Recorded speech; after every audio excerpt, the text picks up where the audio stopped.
Hello, good morning students. कैसे हो आप लोग? बड़े दिनों बाद में मुलाकात हो रही है। कुछ टेक्निकल इश्यू के कारण अपन मिल नहीं पाए। जिस चैप्टर के ऊपर डिस्कस कर रहे हैं उसके पहले मैं 2 वीडियो ऑलरेडी अपलोड कर चुका हूं, तो आप उन 2 वीडियोस को देखिए, फिर इस वीडियोस को देखिए ताकि कनेक्टिविटी बनी रहे। आज के वीडियो में अपन विलेयता के ऊपर बात करने वाले हैं। विलेयता होती क्या है वो देखिए इसके अंदर में। विलेयता होती क्या है वो देखिए इसके अंदर में। देखो, मेरे पास ये कोई बीकर है और इस बीकर में मैं क्या करता हूं, 100 ml क्या ले लिया, विलायक ले लिया, या ये कहूं कि 100 ml में विलियन बना रहा हूं। अब इसमें यहां से क्या मिक्स कर रहा हूं मैं, विलेय मिक्स कर रहा हूं। अब इस विलेय की अधिकतम मात्रा जो इसमें घुलती है, उसी को अपन बोलते हैं विलेयता। क्या बोलते हैं? विलेयता अपन बोलते हैं। समझ रहे हो बात को? देखिए, अब ये विलेयता किस किस चीज के ऊपर निर्भर करती है वो देखिए। सबसे पहले बात करते हैं अपन विलेय और जो विलायक है। क्या है? विलेय और विलायक है, इसकी प्रकृति के ऊपर निर्भर करता है। विलेय और विलायक की प्रकृति के ऊपर ये क्या करने वाला है, निर्भर करने वाला है। कैसे निर्भर करेगा देखिए, ये निर्भर कैसे करेगा वो अपन देखते हैं। देखो, जनरली यहां पर क्या है, अपन लेते हैं KCl, KNO3, या फिर लेता हूं मैं दूसरा I2 अब मेरे पास क्या है, बीकर में पानी है, बीकर में क्या है, पानी है। ये दो तो इसमें क्या हो जाएंगे, घुलनशील होंगे, घुल जाएंगे। बट ये दो वाले इसके अंदर में नहीं घुलेंगे भैया। क्यों नहीं घुलेंगे? ये डिपेंड कर रहा है इसकी नेचर और इसकी नेचर के ऊपर। देखो, पानी होता है, ये कैसा होता है, आयनिक होता है, या फिर मैं ये कहूँ ये कैसा होता है, आपका ध्रुवीय होता है। और ये दोनों भी क्या है, आयनिक है, यानी समान समान को घोलता है। इसके घोलने के पीछे कारण क्या है? कारण ये है कि K पॉजिटिव आयन इसको चारों तरफ से यहाँ से क्या कर लेंगे, जल के अणु घेर लेंगे, और Cl नेगेटिव है, इसको भी जल के अणु घेर लेंगे। यानी यहाँ पर आयन और जो विलायक है उन दोनों के बीच में अंतर क्रियाएं होती है, आकर्षण बल लगता है। क्या आकर्षण बल लगता है, जिसको अपन बोलते हैं आयन द्विध्रुवीय आकर्षण बल। लेकिन ये वाले जो है ये क्या हो गए, आपके अध्रुवीय हो गए। क्या हो गए? अध्रुवीय हो गए। और अध्रुवीय होने के कारण ये इसके अंदर घुलेंगे नहीं, ये इसके अंदर में घुलेंगे नहीं। ओके, आगे बात समझ में। दूसरी देखिए इसके अंदर में, दूसरा यहाँ पर है वो है ताप। कौन सा है? ताप। देखिए, ताप विलेयता को कैसे प्रभावित करता है वो देखिए। देखो, विलेय प्लस विलायक, और आगे क्या बन रहा है, आगे बन रहा है आपका विलियन। अब देखो, यहां पर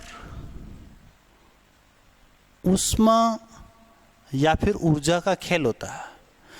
ऊष्मा या ऊर्जा में 2 काम होते हैं, या तो होता है उत्सर्जन या फिर होता है अवशोषण। ओके, उत्सर्जन हो रहा है तो उसको अपन बोलते हैं ऊष्मा क्षेपी, और अवशोषण हो रहा है तो उसको अपन बोलते हैं ऊष्मा सोसी। ओके, यानी यहां पर ताप का प्रभाव इस जो प्रोसेस है इसके ऊपर निर्भर करेगा कि आपका जो प्रोसेस है वो ऊष्माक्षेपी है या फिर वो आपका ऊष्मा शोषी है। मान लो ऊष्मा शोषी प्रोसेस है तो ऊष्मा शोषी प्रोसेस में ताप को बढ़ाओगे तो विलेयता है वो भी बढ़ेगी। कब? ऊष्मा शोषी प्रोग्राम में। ठीक है,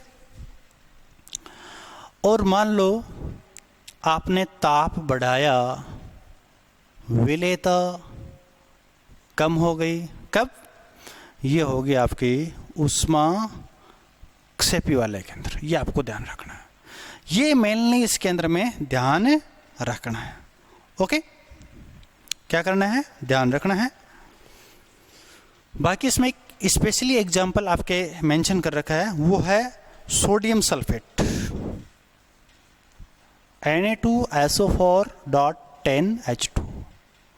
इसको एक स्पेशली नाम दे रखा है आपकी बुक में, वो है स्पेशल नाम ग्लूबर लवण। क्या है? ग्लूबर लवण। अब इस ग्लूबर लवण में क्या होता है? ग्लूबर लवण में 32.4 डिग्री सेंटीग्रेड, कितना? 32.4 डिग्री सेंटीग्रेड, 32.4 डिग्री सेंटीग्रेड। इतने टेम्परेचर तक तो क्या होता है? विलेयता बढ़ती है और बाद में घटती है। इसका कारण क्या है? कारण यह है कि 32.4 डिग्री सेंटीग्रेड तक क्या होता है? इसका निर्जलीकरण होता है। इसका क्या होता है? निर्जलीकरण होता है। इसमें जल के अणु क्या होते हैं? बाहर निकलते हैं। इसलिए इसमें ये विलेयता बढ़ती है और बाद में ये घटती है। स्पेशल केस है, इसमें आपको पूछ सकता है अगला क्वेश्चन वाला। ठीक है, ये हो गई विलेयता। लेकिन इतनी देर जो भी विलेयता अपन देख रहे थे उसमें ठोस पदार्थ को अपन घोल रहे थे। अब मैं बात करता हूँ विलेयता की बात करूंगा, लेकिन वो गैस के रेस्पेक्टिव अपन बात करूंगा। यानी क्या लूंगा मैं? गैस प्लस विलायक बराबर विलयन। लेकिन ये वाला कौन सी अवस्था में रहेगा? आपका द्रव अवस्था में रहेगा। क्या रहेगा? द्रव अवस्था में रहेगा। ठीक है, अब इसको कैसे डिफाइन करें अपन? इसको इस तरीके से अपन डिफाइन करेंगे कि इकाई आयतन, आयतन कितना ले रहे हैं? इकाई आयतन में गैस की कितनी मात्रा, गैस की कितनी मात्रा उसमें घुल रही है, इकाई आयतन के अंदर गैस की कितनी मात्रा घुल रही है, वो गैस की क्या हो जाएगी? विलेयता हो जाएगी। क्या हो जाएगी? वो आपकी गैस की विलेयता हो जाएगी। ठीक है, अब गैस की विलेयता के रेस्पेक्टिव अपन बात करते हैं तो ये निर्भर करती है नंबर एक, जो गैस की प्रकृति है। गैस की प्रकृति से मेरा मतलब ये है कि जो गैस है, गैस को इसमें विलायक में घोलने पर दो काम हो सकते हैं। या तो वहां पर क्या हो सकती है? अंतर क्रिया हो सकती है, या फिर उसका क्या हो सकता है? आयनन हो सकता है, या फिर उसका क्या होता है? सगुणन हो सकता है। तो ऐसी कंडीशन कहीं पर भी है तो उसका मतलब वो गैस क्या होगी? वो गैस उस विलायक में क्या होगी? घुलनशील होगी। वो गैस उस विलायक में क्या होगी? घुलनशील होगी। अब अपन क्या करते हैं? उदाहरण लेते हैं। अब अपन इसमें क्या करते हैं? उदाहरण लेते हैं। फॉर एग्जाम्पल अपन लेते हैं NH3HCl। NH3HCl ये गैस है, SO2 ये भी आपकी गैस है।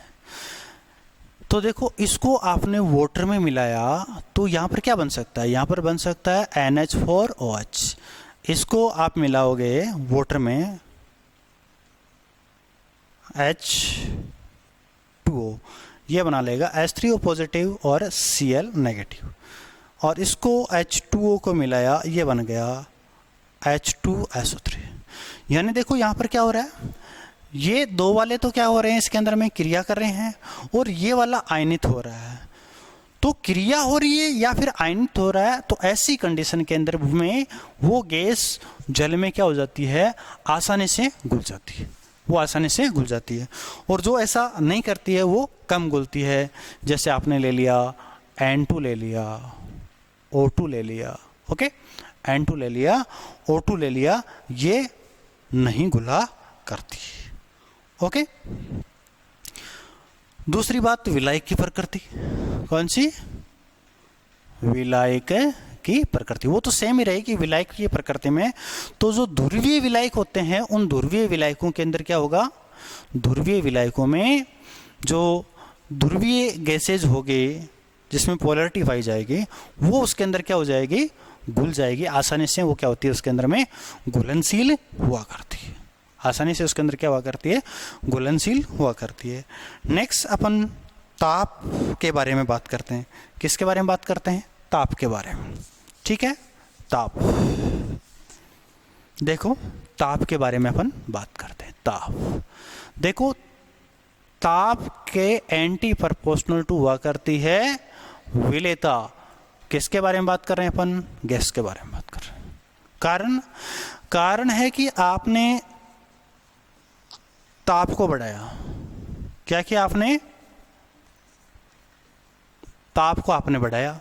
ताप बढ़ाएंगे तो आपकी जो गैस है, गैस के अणु की जो गतिज ऊर्जा है वो गतिज ऊर्जा बढ़ जाएगी, वाइब्रेशन करना चालू कर दे, भागना चालू कर देंगे। वो गतिज ऊर्जा क्या हो जाएगी? बढ़ जाएगी और भागना चालू कर देंगे तो वो जल से या जो भी विलायक है उससे बाहर निकलकर भाग जाएंगे। क्या हो जाएंगे? उससे बाहर निकलकर वो क्या हो जाएंगे?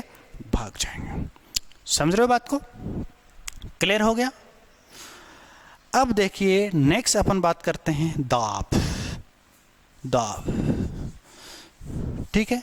देखो दाब, दाब बढ़ाएंगे तो विलेयता बढ़ेगी, दाब बढ़ाएंगे तो विलेयता बढ़ेगी, ओके। विलेयता बढ़ेगी, रीजन देखते हैं। इसको एक यहां पर हेनरी नाम का वैज्ञानिक होता है, उसने एक नियम दिया। क्या नियम दिया? कि जो भी गैस है जिसकी मात्रा होती है वो मात्रा उस पे लगने वाले दाब के क्या होती है? समानुपाती होता है। और इसको हटाएंगे तो ये क्या हो जाएगा? KP। इसको अपन बोलते हैं हेनरी कांस्टेंट या हेनरी नियतांक। क्या बोलेंगे? हेनरी नियतांक अपन बोलेंगे। एक उसने बात ये भी बताई थी कि इनकी जो मोलबिन होती है वो मोलबिन भी क्या होती है? दाब के क्या होती है? समानुपाती हुआ करती। अब इस हेनरी नियम के ऊपर कुछ बातें हैं। नंबर 1, नंबर 2 और नंबर 3। नंबर एक बात क्या है? नंबर 1 बात यह है कि आप कोल्ड ड्रिंक पीते हो, थम्स अप, पेप्सी पीते हो, तो खोलते ही उसमें से क्या होती है? गैस बाहर निकलती है। क्या निकलती है? गैस बाहर निकलती है। यानी यहां पर कोल्ड ड्रिंक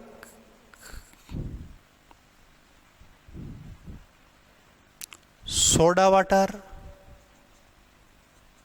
और आपकी बियर की बोतल भी ले लेते हैं, बियर की बोतल, ये क्या करते हैं? इनको उच्च दाब पर हेनरी नियम को फॉलो करते हुए बढ़ते हैं। दूसरा देखो, गोताखोर होते हैं। क्या होते हैं? गोताखोर। गोताखोर जब गोता लगाते हैं समुद्र में ये यहाँ से गहराई में चले गए तो यहाँ पर क्या होता है? दाब बहुत ज़्यादा होता है। दाब ज़्यादा होने से देखो नाइट्रोजन के साथ साथ ऑक्सीजन गैस होती है, तो ऑक्सीजन तो जनरली क्या होती है? अपने ब्लड में होती है। इसके साथ साथ क्या होती है? नाइट्रोजन भी उसके अंदर में घुल जाती है। और नाइट्रोजन घुल जाती है, कोई बात नहीं, घुल गई, लेकिन जैसे ही गोताखोर क्या आएगा? वापस ऊपर आएगा तो वो नाइट्रोजन गैस क्या होती है? हमारी जो ब्लड की नलिकाएं होती है उन ब्लड की नलिकाओं के अंदर क्या होती है? एयर बबल्स आ जाती है। क्या आ जाती है? एयर बबल्स, जिससे उसके क्या होती है? पेन होता है, दर्द होता है, ठीक है। इसको अपन बोलते हैं बैंड। क्या बोलते हैं? बैंड बोलते हैं। ये एक प्रकार की डिजीज होती है। दूसरा, जो पर्वत पर रहते हैं, बहुत हाइट पे रहते हैं, ऊंचाई पे रहते हैं। तो ऊंचाई के ऊपर क्या होता है, जो ऑक्सीजन गैस होती है उसका घनत्व कम होता है। ऑक्सीजन गैस का घनत्व कम होने के कारण क्या होगा, कम होने के कारण उनको ऑक्सीजन कम मिलेगी। ऑक्सीजन कम मिलेगी तो उसका जो दिमाग है, दिमाग का डेवलपमेंट कम होगा, जिससे उनकी सोचने की और समझने की शक्ति क्या हो जाती है, कम हो जाती है।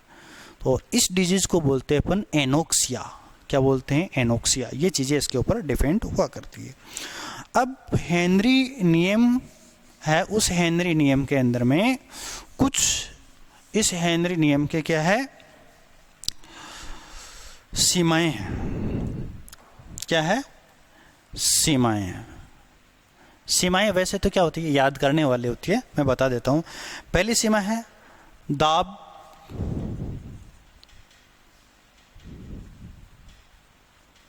बहुत अधिक नहीं होना चाहिए, दाब ज़्यादा नहीं होना चाहिए, ठीक है। और ताप भी बहुत कम नहीं होना चाहिए, ताप कम नहीं होना चाहिए, ठीक है। गैस है वो विलायक के साथ, यानी विलायक में, गैस विलायक में न तो उसका सहगुणन होना चाहिए और न ही उसका आयनन होना चाहिए। आयनन और सहगुणन उसके अंदर में नहीं होना चाहिए।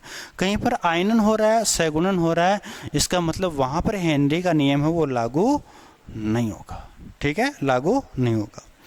और जो विलियन है वो विलियन तनु नहीं होना चाहिए। क्या नहीं होना चाहिए, तनु नहीं होना चाहिए। तो प्यारे बालकों, इस वीडियो में अपन इतना ही डिस्कस करेंगे, ठीक है। क्या करेंगे, अपन इतना ही डिस्कस करेंगे। अभी तक आपने इस चैनल को सब्सक्राइब नहीं किया है तो प्लीज़ आप इस चैनल को सब्सक्राइब करें, वीडियो को लाइक करें और शेयर करें, ठीक है। फिर अपन कोई नए टॉपिक के ऊपर इसी चैप्टर से रिलेटेड उस पर अपन डिस्कस करेंगे। तब तक के लिए आपको बेस्ट ऑफ गुड लक। मेरी